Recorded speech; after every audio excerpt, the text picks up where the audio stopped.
اچھا وقت صبر مانگتا ہے۔ حضرت محمد صلی اللہ علیہ وآلہ وسلم نے فرمایا، لوگوں پر مہربانی کرنا صدقہ ہے۔ اپنے ذہنی سکون کے لیے تین چیزیں مختصر رکھیں: الفاظ، توقعات اور لوگ۔ جو قوم زکوٰۃ نہ دے گی، اللہ پاک اسے قحط میں مبتلا فرمائے گا۔ وقت گزر جاتا ہے لیکن نشان چھوڑ جاتا ہے، کبھی دل پہ کبھی روح پہ۔ حضرت علی نے فرمایا، تجربے سے عبرت حاصل کرو۔ آپ کا بوجھ آپ کی پیٹھ کے علاوہ کوئی نہیں اٹھاتا، باقی صرف آپ کی کہانی جاننا چاہتے ہیں۔ بینائی کی انتہا یہ ہے کہ آدمی خود کو پہچان لے۔ حضرت علی رضی اللہ تعالیٰ عنہ نے فرمایا، غم کو دور کرنے والی بہترین چیز تقدیر الہی پر بھروسہ کرنا ہے۔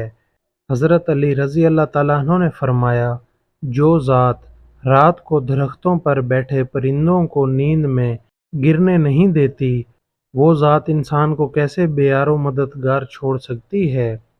رسول اللہ صلی اللہ علیہ وآلہ وسلم نے ارشاد فرمایا، اپنا خواب عالم یا خیر خواہ کے علاوہ کسی کو بیان نہ کرو۔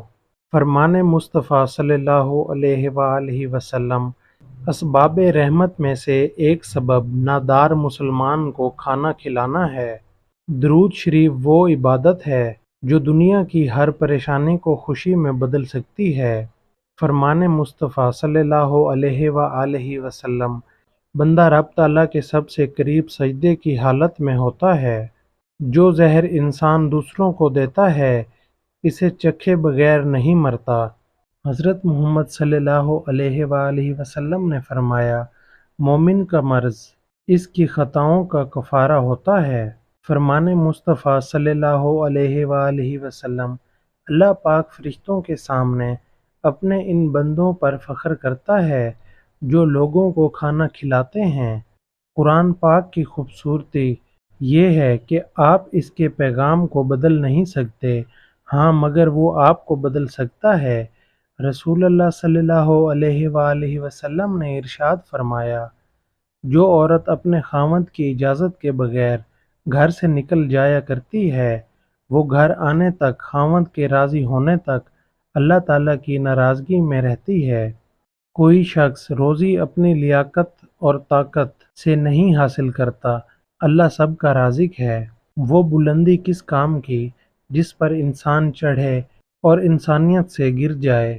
بد اخلاق انسان کی مثال اس ٹوٹے ہوئے گھڑے کی طرح ہوتی ہے جو قابل استعمال نہیں رہتا۔ خوشی میں جشن سے بہتر شکر ہے اور غم میں سوگ سے بہتر صبر ہے۔ تکلیف دہ وقت بہادروں کو مضبوط کرتا ہے۔ ہدایت اللہ کا فضل ہے جو ہر کسی کو نہیں ملتا۔ میسر ہوئی نہ کسی کو یہ سعادت، کعبے میں ولادت، مسجد میں شہادت۔ سبحان اللہ۔ حضرت علی رضی اللہ تعالیٰ عنہ نے فرمایا، نصیب کیسے بھی ہوں، نماز اور قرآن سے مدد لے کر اللہ سے جو مانگو وہ ملتا ہے۔ اللہ کی محبت کے علاوہ دنیا کی ہر محبت دکھ دیتی ہے۔ رسول اللہ صلی اللہ علیہ وآلہ وسلم نے ارشاد فرمایا، جنت کی چابی نماز ہے۔ عاجزی اور سادگی انسان کو بادشاہ بنا دیتی ہے۔ بیدار کر دینے والا غم غافل کر دینے والی خوشی سے بہتر ہے۔ تکبر کی زندگی کو دل سے دور کرنے کا بہترین ذریعہ نماز ہے۔ منزل سب کی اللہ ہے، محبت، غم، آزمائش یہ سفر کا حصہ ہے۔ اپنی کامیابی کو فجر کی نماز میں تلاش کیا کرو۔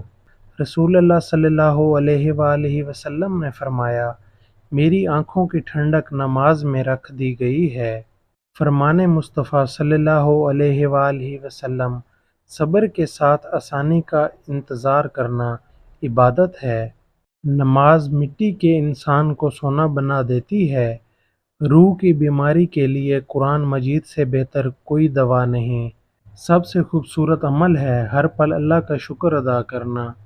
فرمان مصطفیٰ صلی اللہ علیہ وآلہ وسلم، دنیا میں اس طرح رہو گویا تم مسافر ہو۔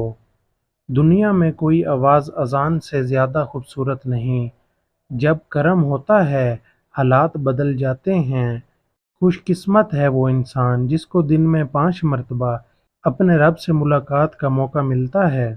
جہاں محبت اللہ سے ہو وہاں عبادت کے لیے وقت کم پڑ جاتا ہے۔ انسان کی قدر اس کی زندگی میں کرو، مرنے پر تو غیر بھی کاندھوں پر اٹھا لیتے ہیں۔ جس شخص کا دل اور روح ذکر اللہ سے زندہ ہو جاتے ہیں، اس کے وجود سے جہالت کی تاریکی مٹ جاتی ہے۔ اگر ہماری جان یاد خدا میں بیدار نہیں تو یہ بیداری ہمارے لیے قید خانہ ہے۔ جو شخص دن یا رات کو صدقہ کرتا ہے تو وہ سانپ یا بچھو کے کاٹنے، گر کر مرنے یا اچانک موت سے محفوظ رہتا ہے۔